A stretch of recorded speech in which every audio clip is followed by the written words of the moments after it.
Homemade blackberry jam on a plate. Lakes on a Plate is sponsored by Lakeland, the home of creative kitchenware. The Lake District is a national treasure.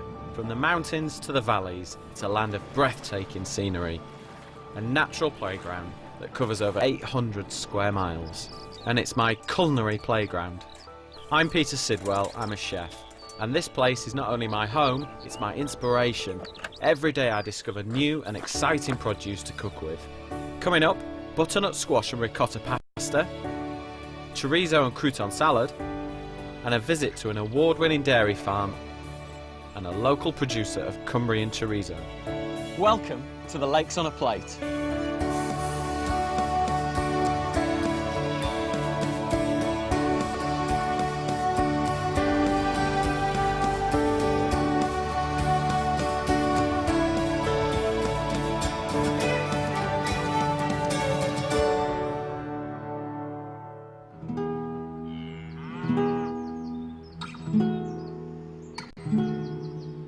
The Lake District has a rich history of dairy production. The area lays claim to many award-winning dairy producers, which provide me with no end of mouth-watering ingredients to cook with. And talking of award-winning, the gentle rolling hills of the Southern Lake District provide the backdrop for the dry stone walls, limestone buildings, hedges and woodland of Lowsizer Farm. In 2009, it won the National Trust Fine Farm Produce Award for their Kendal creamy cheese and organic milk. Peter's here to meet Richard Park, the farmer responsible. So the girls are out here in the field enjoying themselves. How many are there? 150. Right. We'll milk them 3 times a day. We get about 30 litres of milk a day. Yeah. And so from each cow? From each cow. Right. Yeah. And over the year we produce about 1.6 million litres of milk. Wow, that is a serious amount of milk. So you make your own cheese, organic cheese? That's right. That's won some awards, hasn't it? It has, yeah. It won a National Trust Award last year. And what type of cheese is it? It's sort of a Lancashire recipe. Right. And then there's 2 types. There's a creamy Lancashire, yeah, and a crumbly Lancashire. It's similar recipe, but the creamy is matured for slightly longer. They're both fairly young cheeses. Yeah. The creamy is sort of 3 months. The crumbly, that's probably only 6 weeks to a couple of months. And that's quite an acidic cheese. Do you find customers are more conscientious now about what they buy? Are they a lot more aware of where the food comes from, that sort of thing? Absolutely. I mean, that's something that's really been noticeable, particularly in probably the last 5 years. People, whether they're local people and they want to buy local food, or whether they're visitors coming into the area. In the Lake District we get a lot of tourists, and when they come to the area they want to taste the food of the region. So there's a bit of a revolution going on with farming. It's quite cool to be a farmer these days, isn't it? Well, I think everyone wants to know about the farmer now. It is. It's a story, isn't it? And it's a really good story. It starts with a cow turning this grass and clover into milk, and then we use the milk to make the cheese, and then likes of yourselves can turn that cheese into fantastic recipes. Cows are coming in to be milked now. Richard's going to make some of his award-winning cheese with that, but I've got a great recipe that you can make your own cheese at home. All you need is 4 pints of full-fat milk. It can be any kind of milk as long as it's full fat. Pop that into a large pan and pop it on the heat. And then you want to add a heaped teaspoon of salt, and then just bring that up to heat. But what you don't want to do is boil it. So just as it starts to ripple around the edges and starts to simmer, turn the heat off. Then add 65 mils of lemon juice. It's really important that you get 65 mils because that's just the right amount of acidity to split the milk and turn it into cheese. And what that'll do is as soon as you pour it into the milk, stir it once and it'll instantly separate. The curd will float to the top and the whey will stay at the bottom. Once the curd and whey have separated, just leave it to cool down, and then just with a slotted spoon, lift the curd out of the pan and pop it into either a sieve, or you can get a neat little cheese mould and that'll help drain all the liquid away. Just pop that on a plate, put it into the fridge, and it's done. It's ready to use for any recipe you like. The late 17th century Westmoreland stone barn is home to the farm shop. is filled to bursting with the best in fresh, organic and artisan produce. Richard's sister Alison explains the shop's history. My mum and dad were very entrepreneurial. We started farming here and had to find another income. When milk quotas came in, we couldn't milk as many cows as we needed to. Right. And looked for a way of diversifying. So we started off with pick your own strawberries here. Right. And then that grew into the farm shop. It's really good. There's some amazing produce around here. I've been looking around and there's things that I absolutely love, and it all seems to be firmly rooted in the area and the region, which I think is fantastic. There's always been really, really good quality food producers here, and even back in '91 when we opened the shop, there were plenty of suppliers to start stocking a farm shop, and we wanted to have produce from the farm, so we've got our own milk and our own cheeses and milk ice cream made from the milk, and we have organic vegetables grown on the fields. Do you find there's a lot of pressure from the supermarkets? Yeah, the supermarkets are obviously the biggest force in where people buy their food, but farm shops for people who are interested particularly in where their food has come from and they want to know the story behind it. So is it a recent thing that customers are wanting to know where everything's come from, that whole traceability thing? I think that there's always been local farms selling to local people. My granddad, who's 93, was delivering milk and butter around Kendal back in the 1920s. So that connection between producers and growers and farmers and customers has always been there. It's about variety and the local culture, like where you're from has its own provenance, and people, they did lose that, but then in the 90s, about the time we started, there was a growing interest. Yeah. So in winter, would you see lots of different produce to what we're seeing today? It is a balance, and I draw the line at strawberries in winter. Me too. But on the other hand, I sell bananas and oranges because clearly we can't grow them in this country. We're a business, we're a thriving rural enterprise, and we need to be busy all year round. I sell bananas in winter. So do you have quite a diverse cross-section of customers that come and visit? We're certainly busier in the holiday season because we're on this very busy road coming out of the Lake District. But we're busy all year round with local people. They're very loyal to us and supported us right from the start. Custom and then very much, holiday makers and things like that. Yeah. So tell me, what's your best seller in the farm shop? It's our milk, our own It's milk. the best seller in the whole shop. Produced on our farm. You watch the cows being milked here, and you can drink it in your tea in the tea room, and then take it home from the shop.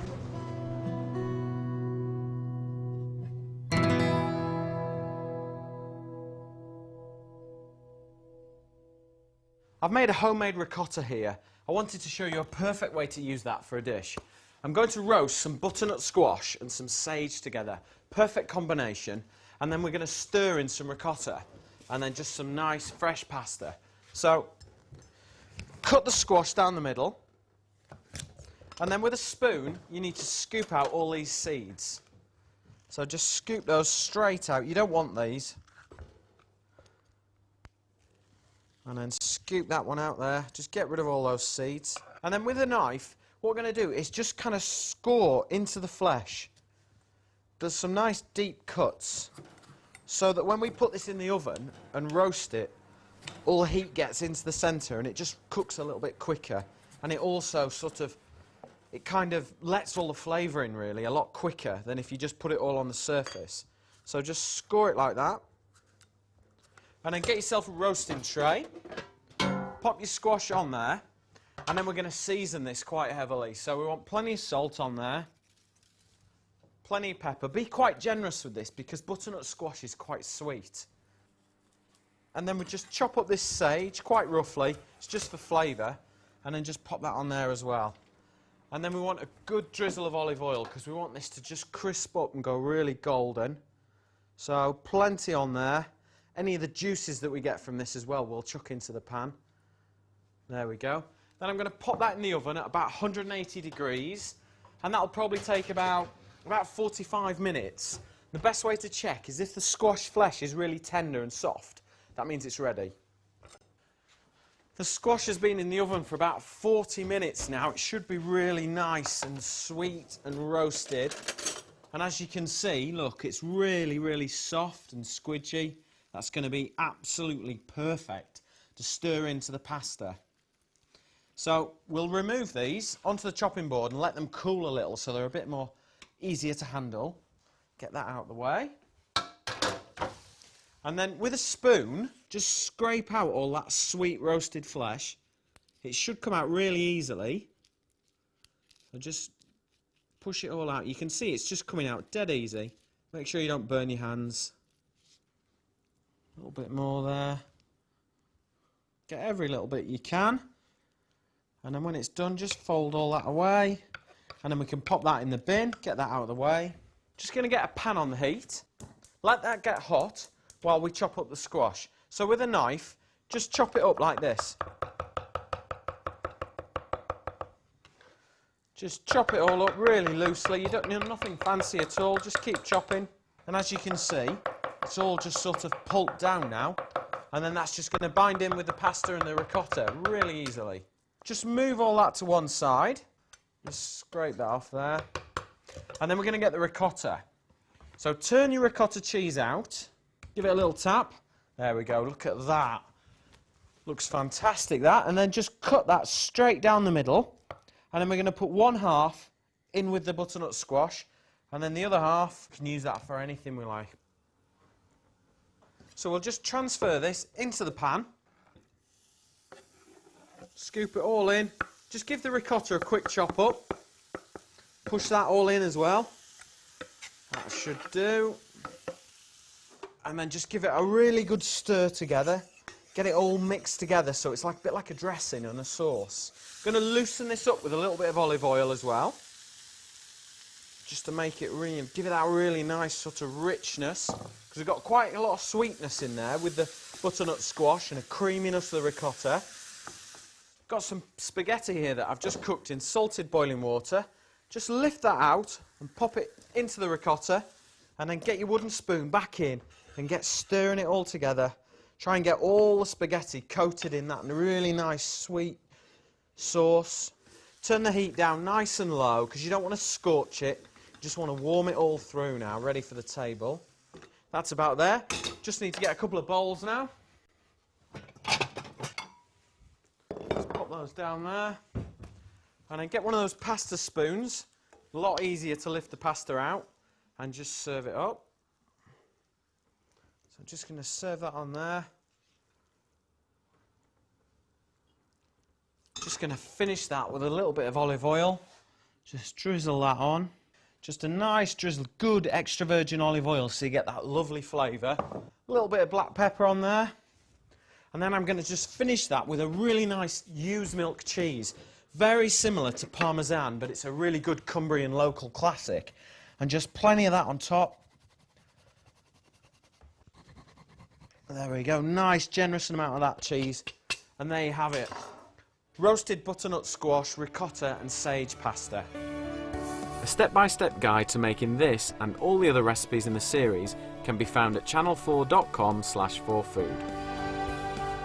After the break, we move from milk to meat, with a visit to Keswick Market, where I'm cooking my warm chorizo and crouton salad. Lakes on a Plate is sponsored by Lakeland, the home of creative kitchenware.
Lakes on a Plate is sponsored by Lakeland, the home of creative kitchenware.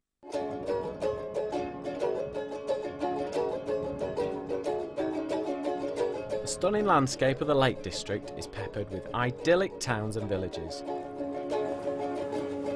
Keswick is not only the capital of the Northern Lakes, it's where I spend most of my time. I'm Peter Sidwell. The town lies with Skiddaw to the north and Derwentwater to the south. Its name derives from the Old English Keswick, meaning cheese farm. Edward I granted Keswick its market charter in 1276. It's going strong today, still selling cheese and a host of other tasty treats. Crikey, you've been busy. There's loads here. So I have, thank you. Have you made all these yourself? Yes, me and my wife. Crikey, what time did you start work? Yesterday. Yesterday. Fantastic. Look really, really nice. Thank What's you. your best seller? Muffins, Right. gingerbread. We sell a lot of scones as well. Is it tea bread? Is that quite a local one then? Yeah, it's my grandma's recipe. Is it? A real dense, moist fruit cake. Okay. Virtually fat-free. Yeah, I bet. Yeah, I bet. It's quite heavy actually, isn't it? Yeah. What The goes into chocolate, this one then? Sultanas, raisins and currants. Right. And then we just add about half an egg per loaf Yeah. and some flour. Right. And That's then bake it really slowly Yeah, over yeah. about 2.5 hours. Yeah. So. Some of those really traditional, old school kind of tea breads are lovely. Oh, yeah. I bet you sell loads of those. Yeah. Hi there. Been baking some bread. Yes, sir. You made this yourself this morning? Yes. Very nice. What breads have we got? We've got wholemeal, normal brown, Yeah. olives, white cobs, chili rolls, Right. herb rolls. Do you plain do like rolls. an overnight prove on these yourself? Or Yeah. Do you, yeah. Well, it takes longer to prove because we don't use any of the accelerants. yeah, of course. Just Old natural English produce. bread, yeah. Brilliant.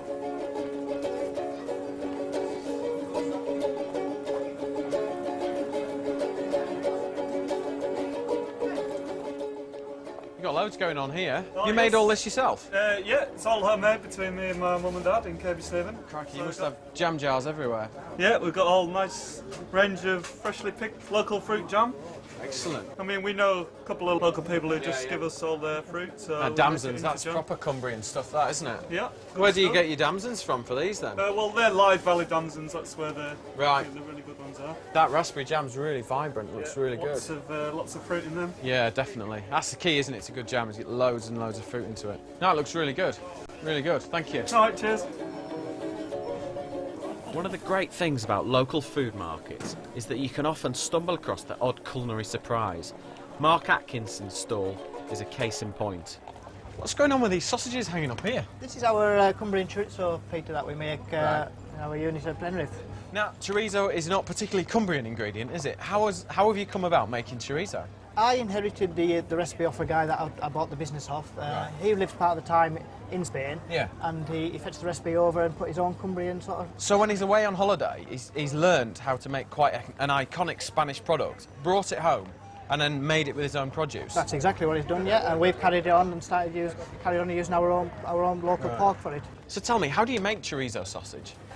We use local pork, free range Yeah. if we can. It goes through a coarse mincer plate, so it keeps it... So it's not as finely minced as like our traditional Cumberland sausage, a bit That's not chunkier. Selection herbs, spices, Yeah. and then we mix it all together and fill it out into the local skins that we buy, and then it hangs for 2 weeks.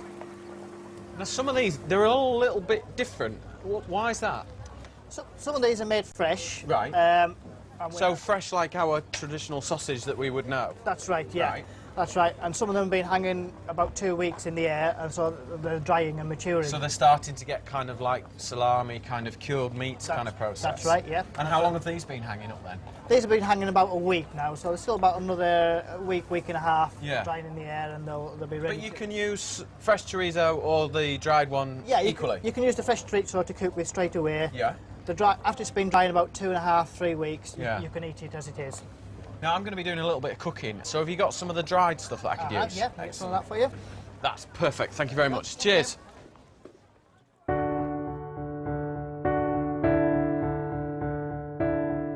This fantastic aged chorizo that's been made in Cumbria, it's fantastic quality, and I want to show you a really simple recipe on how to make the most of it. So just chop it into nice chunks. You don't want it too small because otherwise it'll burn, But what we want to do is heat this so you get all those fantastic oils and flavours out of the sausage. So as you can see, look, it's got some fantastic fat in there. That's going to create all the flavour that you want, and it's going to help dress the salad. So just chop them into the chunks. There we go. And I've got a pan here, heating up, no oil in it or anything. I want to get the sausage in first. So in there, and you can hear that sizzle, that means it's hot, it's ready to start cooking. Then we're going to add a little bit more olive oil because we want to make the dressing for the salad in the pan. So add some olive oil into there. Give that a quick shake round, turn it over. While that's cooking and the fats are starting to seep out the sausage, we've got some of yesterday's bread. It's really important that you have yesterday's because what we want it to be a little bit stale so it'll soak up the oil. So cut this ciabatta down the middle, and then I'm going to cut it into sort of reasonable chunks there because I don't want tiny little bits of bread that you can't tell what they are. I want this salad to be quite chunky. So that's fine. Chop those up, throw them in the pan as well. And then do the same again with this one, straight down the middle. That's fine. Pop those in. And look what you can see. Look at the oil colour on there. Look at that. That's all flavour, that. That's going to be taste fantastic. I guarantee this is going to be the tastiest salad you've ever had because it's just so packed full of flavour. When Mark's made this chorizo, he's packed it full of spices and seasoning and flavour. Great quality pork. It's just going to taste so good. Look, you can see they're all taking that colour. That's all maximum flavour, that. So I'm going to season this up. A little bit of salt, not too much, because Mark will have seasoned the chorizo when he's made it. And then some pepper. And then I'm going to pop that straight in the oven. Won't take long. Because the chorizo's cured, it doesn't need a lot of cooking. And the bread just needs to toast and get really nice and crunchy and crispy. So for the salad, we need a dressing. Now, we're going kind of Spanish here, but with a real Cumbrian edge, because it's all Cumbrian produce.